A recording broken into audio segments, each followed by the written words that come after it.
Hello friends, welcome you to Deepak Sharma educational institute. Friends, क्या पढ़ रहे थे? Financial management. और फाइनेंशियल मैनेजमेंट के अंदर में मैं जो टॉपिक लेने वाला हूँ वो है एमएम अप्रोच, राइट। जो हमारा डिविडेंड डिसीजन जो चैप्टर चल रहा था, उस चैप्टर के अंदर में जो बहुत इंपॉर्टेंट कॉन्सेप्ट है, बहुत इंपॉर्टेंट अप्रोच है डिविडेंड डिसीजन के अंदर में, जो कि एमएम अप्रोच है या फिर एमएम हाइपोथेसिस कह लो इसको, एक ही बात है। ऑलराइट, तो देखते हैं फ्रेंड्स ये अप्रोच क्या बोलता है। ठीक है, पहली बात तो मैं आपको बता दूं, ये अप्रोच जो एमएम अप्रोच है वो एक बात में, एक लाइन में एक ही बात कहता है। क्या वो कहता है?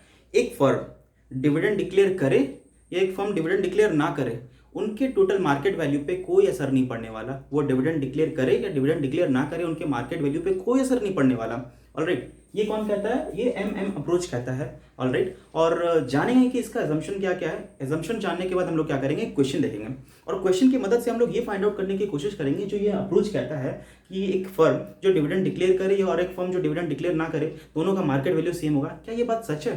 तो ये क्वेश्चन की मदद से हम लोग देखेंगे, प्रूव करने की कोशिश करेंगे, राइट। और प्रूव हो गया तो समझेंगे कि हाँ, ये बाबू जो एमएम अप्रोच है वो जो कह रहा है वो बिल्कुल सही है ना।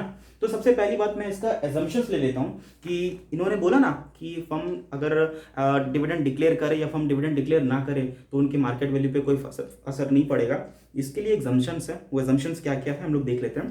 पहला एग्जम्पशन है परफेक्ट कैपिटल मार्केट। हमारा जो कैपिटल मार्केट है वो परफेक्ट है। परफेक्ट से मेरा बोलने का मतलब होता है investors are free to come and exit. Investors कभी भी आ सकते हैं, शेयर्स खरीद सकते हैं, बाई कर सकते हैं, ट्रेड कर सकते हैं, सेल कर सकते हैं, निकल सकते हैं, है ना। They are free. Secondly, they are very rational. Rational मतलब सोच समझ के डिसीजन लेते हैं, सोच समझ के डिसीजन लेते हैं, so they are very rational. Thirdly, जो इंपॉर्टेंट है ये assumption, there are no taxes. Tax नहीं है वहाँ पे। टैक्स बोले तो ना ही आपका डिविडेंड पे टैक्स होगा, ना ही आपका जो कैपिटल में अप्रिसिएशन हो गया ना, कैपिटल में ग्रोथ हो गया, यानी कि capital gain, in simple terms capital gain, वहाँ पे भी कोई टैक्स नहीं है। ना आपके डिविडेंड पे टैक्स है, ना आपके कैपिटल गेन पे टैक्स है, टैक्स नहीं है वहाँ पे।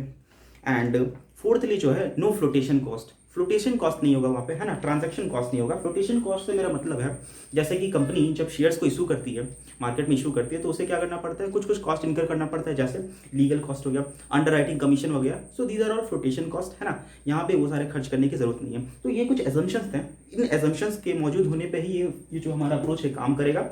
और एक बार फिर से बोल दो, ये अप्रोच ने एक ही बात बोला, डिविडेंड डिक्लेयर करो या डिविडेंड डिक्लेयर ना करो, फर्क नहीं पड़ता, आपका मार्केट वैल्यू सेव रहेगा। एक क्वेश्चन लेते हैं और क्वेश्चन की मदद से ये जानते हैं कि अप्रोच कैसे काम करता है। ठीक है, तो क्वेश्चन को स्टार्ट करने से फ्रेंड्स मैं एक और चीज आपको दिखाना चाहता हूँ कि मार्केट प्राइस, है ना, जो शेयर का प्राइस है वो अगले साल का प्राइस डिटरमाइन कैसे होता है। ऑलराइट,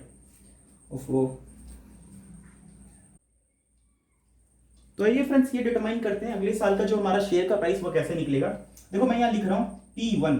P1 बोले तो अगले साल का प्राइस, है ना, price of next year, price of next year P1।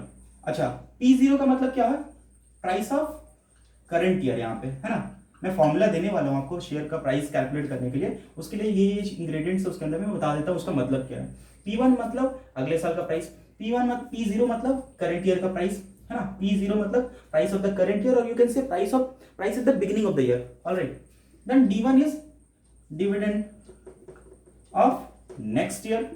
Alright, अगले साल का जो डिविडेंड होगा that is D1। And K stands for cost of equity, equity cost, है ना।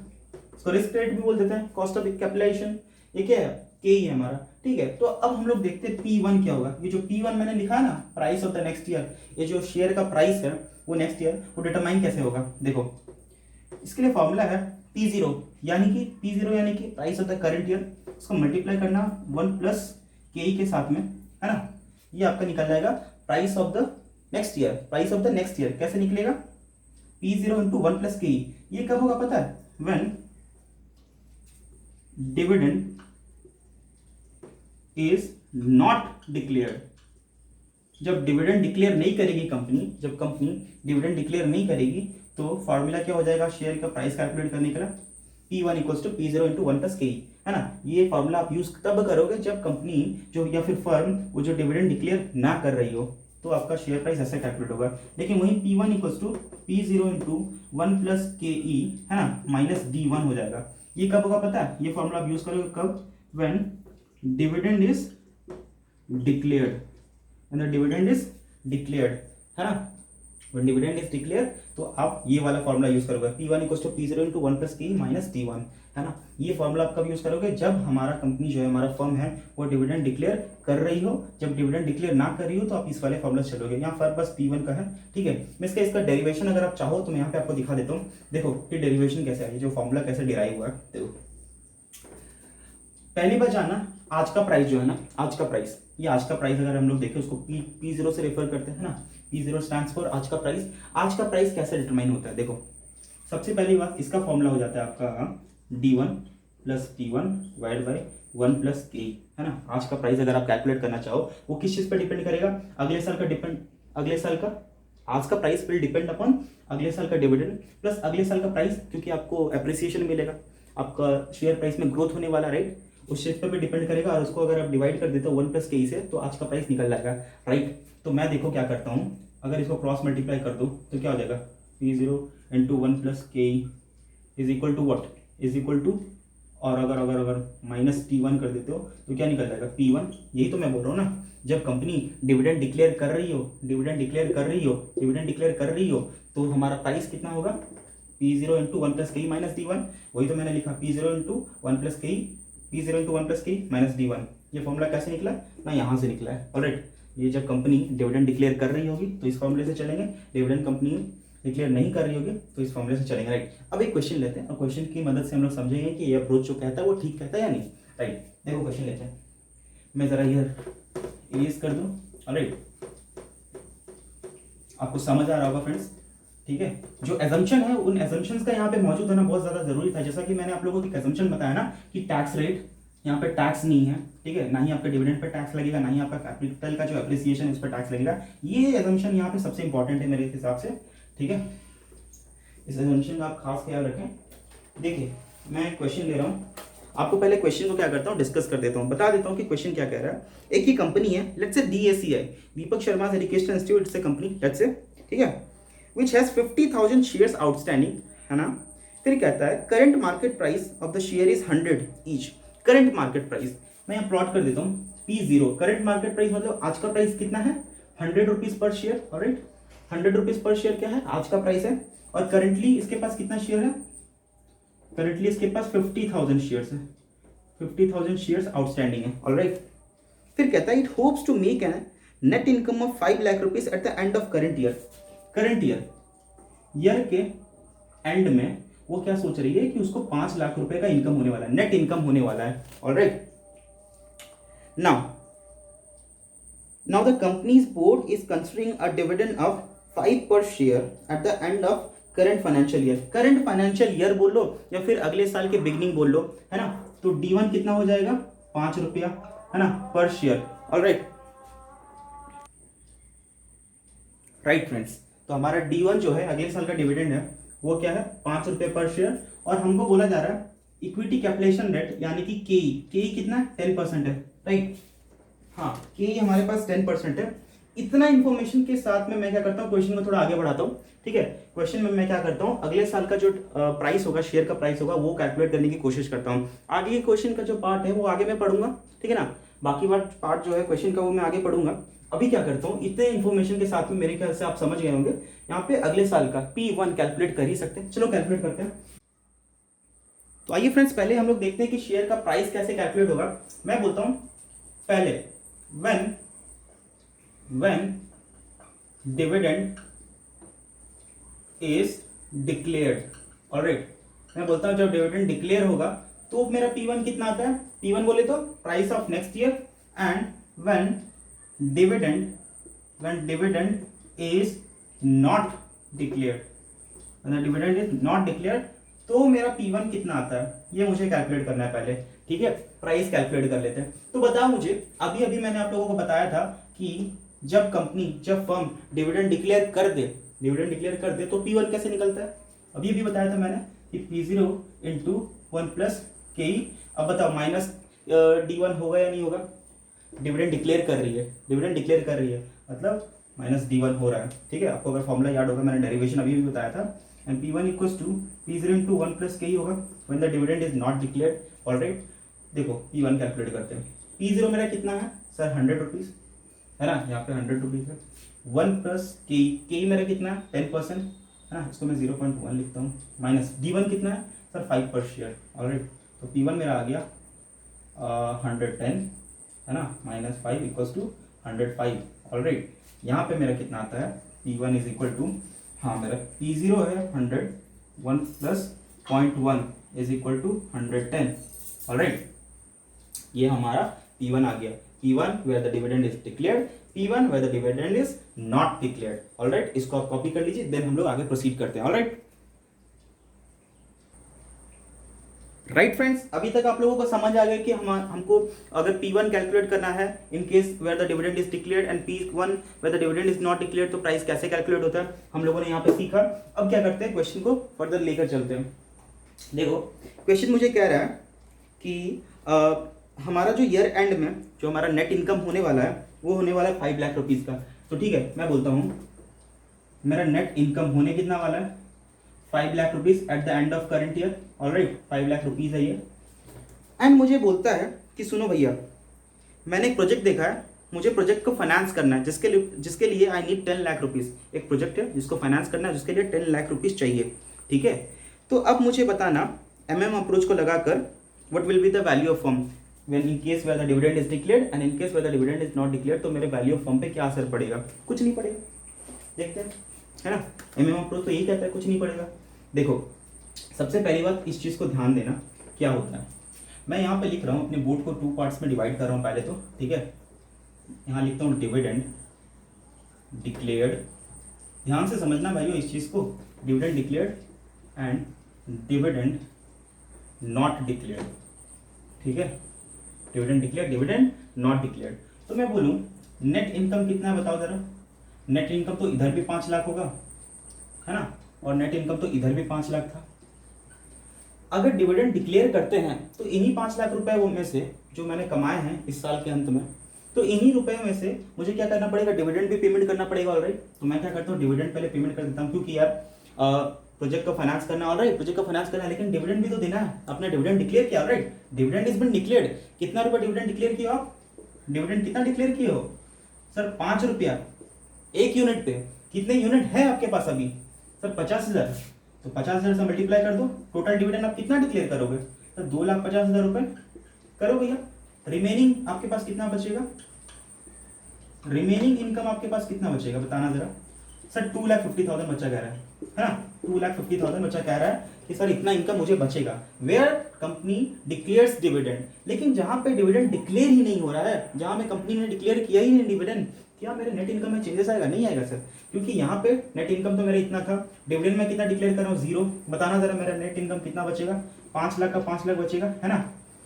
अब देखो क्या होता है डिविडेंड डिक्लेयर करने वाले केस में, डिविडेंड डिक्लेयर ना करने वाले केस में, मुझे प्रोजेक्ट है ना, प्रोजेक्ट, ये प्रोजेक्ट में मुझे 10 लाख रुपए डालने हैं, है ना। प्रोजेक्ट को फाइनेंस करने के लिए 10 लाख रुपए चाहिए। बताना इस वाले केस में, ये वाले केस में मेरे पास ऑलरेडी 10 लाख में से कितना इनकम है, 2.5 लाख रुपए का रेसिडुअल इनकम है ना मेरे पास में। 5 लाख कमाए, मैंने 2.5 लाख रुपए डिविडेंड डिक्लेयर कर दिया, बाकी तो 2.5 लाख रुपए मेरे सेविंग में पड़े हुए हैं, 2.5 लाख रुपए है मेरे पास रेसिडुअल इनकम। तो मुझे और रिक्वायरमेंट कितने की है, रिक्वायरमेंट कितने की है, अगर मैं प्रोजेक्ट को फाइनेंस करना चाहता हूँ तो भैया मुझे रिक्वायरमेंट आएगी 7,50,000 रुपीज़ की, ऑलराइट, 7,50,000 रुपीज़ की और रिक्वायरमेंट आएगी। तो ये मेरा टोटल 10 लाख रुपीज़ बन जाएगा और मैं प्रोजेक्ट को स्टार्ट कर दूंगा, ऑलराइट। लेकिन इस केस में अगर चलते हैं जहां पे डिविडेंड डिक्लेयर ही नहीं हुआ है और मेरा नेट इनकम जो है पूरा 5 लाख रुपए बचा हुआ है, बताना जरा अगर इस प्रोजेक्ट को फाइनेंस करना चाहूँ तो ऐसे वाले मॉडल में इस फेज में मुझे और कितना बैलेंस चाहिए सर। यहाँ पे जो रिक्वायर्ड होगा वो बस 5 लाख ही होगा, यहाँ पे रिक्वायर्ड 7.5 लाख हो रहा था, यहाँ पे रिक्वायर्ड बस 5 लाख ही होगा, ठीक है। बस आपका काम हो जाएगा, प्रोजेक्ट स्टार्ट हो जाएगा। ये चीज समझ आ रही है, इतना तक कंसेप्ट क्लियर है ना, इतना तक क्लियर है ना आप लोगों को, बस आगे और मजा आने वाला है। ध्यान देना जरा क्या हो रहा था अभी तक, जब डिविडेंड डिक्लेयर किया आपको और 7.5 लाख रुपए चाहिए प्रोजेक्ट को फाइनेंस करने के लिए, लेकिन अगर डिविडेंड डिक्लेयर नहीं करते हो तो आपको और कितना 5 लाख रुपए चाहिए, है ना, प्रोजेक्ट को फाइनेंस करने के लिए। मैं बोलता हूँ आपका P1 यहाँ पे कितना आया था, अगर याद हो P1 यहाँ पे कितना आया था, डिविडेंड डिक्लेयर किए हो ना, आपका आया था 105 रुपया, लेकिन यहाँ पे डिविडेंड डिक्लेयर नहीं किए हो, यहाँ पे डिविडेंड आप डिक्लेयर नहीं किए हो, तो यहाँ पे प्राइस कितना आया था सर 110 रुपया आया था। मैं बोलता हूं अगर 105 रुपए का एक शेयर आपका मार्केट में बिकता है और इस केस में 110 रुपए का एक शेयर मार्केट में बिकता है, मुझे बताना जरा नंबर ऑफ शेयर्स आपको कितना इशू करना पड़ेगा, यहाँ पे भी नंबर ऑफ शेयर्स कितना इशू करना पड़ेगा, ये मुझे ज़रा बताना, है ना, तो मुझे बताना। देखो भैया सिंपल सी बात है, 7,50,000 रुपये चाहिए और मार्केट में मेरा एक शेयर बिकता है 105 रुपये का, मतलब मुझे 105 रुपये मिलता है तो मैं एक शेयर देता हूँ। मेरा शेयर मेरा शेयर मार्केट में 105 रुपये का बिकता है, मैंने निकाला, तो मुझे अगर 7,50,000 रुपये अगर चाहिए तो मुझे नंबर ऑफ शेयर कितना इशू करना पड़ेगा बताना सर। 7,50,000 डिवाइडेड बाई 105 मतलब 7143, है ना, ये पॉइंट में आ रहा है, मैं पॉइंट में तो नहीं लिख रहा हूँ क्योंकि मैं नंबर ऑफ शेयर्स की बात कर रहा हूँ, और शेयर्स को आप पार्ट में कैसे दे दोगे, है ना, शेयर्स को तो पार्ट में आप नहीं बेच सकते हो, तो मैं इसको 7143 कर देता हूँ, ठीक है, थोड़ा सा हम लोगों को इसको राउंड ऑफ करना पड़ा। 7143 में यहाँ पे लिख रहा हूँ, what is this, this is shares, this is the 7143 is the required number of shares that I need to issue in the market if I require 7,50,000 rupees, है ना, फॉर फाइनेंसिंग माई प्रोजेक्ट।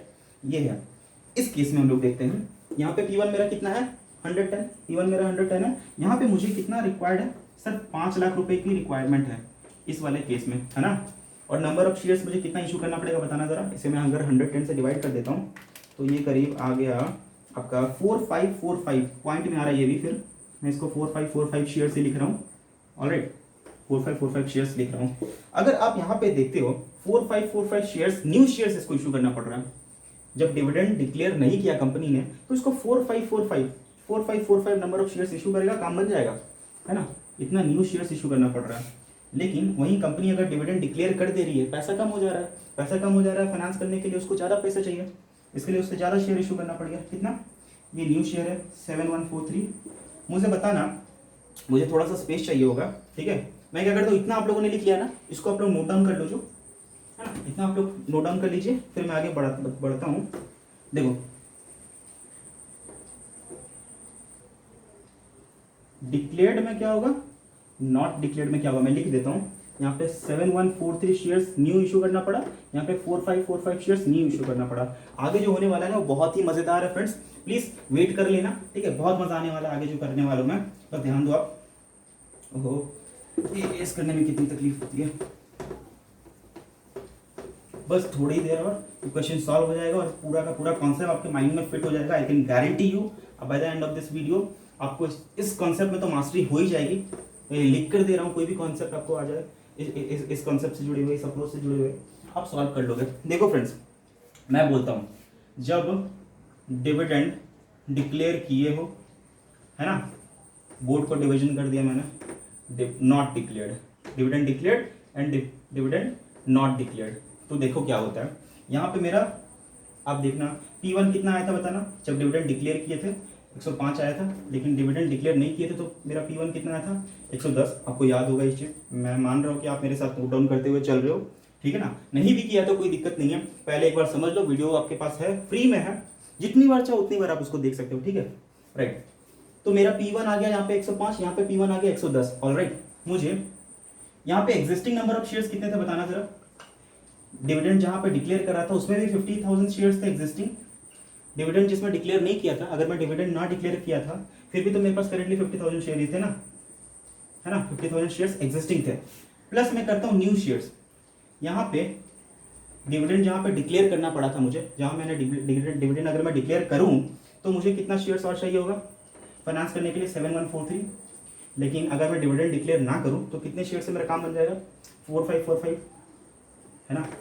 अगर ये total number of shares देखते हो, total shares देखते हो तो भैया बताना ज़रा कितना आ गया, ये तो आ गया आपका 57143, है ना, 57,143 is the total number of share when the dividend is declared, है ना, लेकिन डिविडेंड जब डिक्लेयर नहीं किए हो तो 54,545 शेयर्स, ये क्या है, ये टोटल शेयर्स है ना, when the dividend is not declared तो आपके पास इतना शेयर है, जब डिविडेंड डिक्लेयर करते हो आपके पास इतना शेयर है ना। अब मैं क्या करता हूँ, मैजिक देखना बस, ये अप्रोच ने क्या बोला था, ये अप्रोच ने क्या बोला था, आप डिविडेंड डिक्लेयर करते हो या डिविडेंड डिक्लेयर नहीं करते हो, आपका जो मार्केट वैल्यू होगा ना, फर्म का जो मार्केट वैल्यू होगा उसमें कोई चेंजेस नहीं आने वाला भैया, ये प्रूफ करते हैं। देखो इसका P1 अगले साल इसका P1 कितना होने वाला है, P1 मैंने बोला यहाँ पे 105 होने वाला है, राइट। मैं बोलता हूँ इसको इस तरह से लिखता हूँ, वैल्यू ऑफ फर्म में कैलकुलेट कर लेता हूँ, राइट।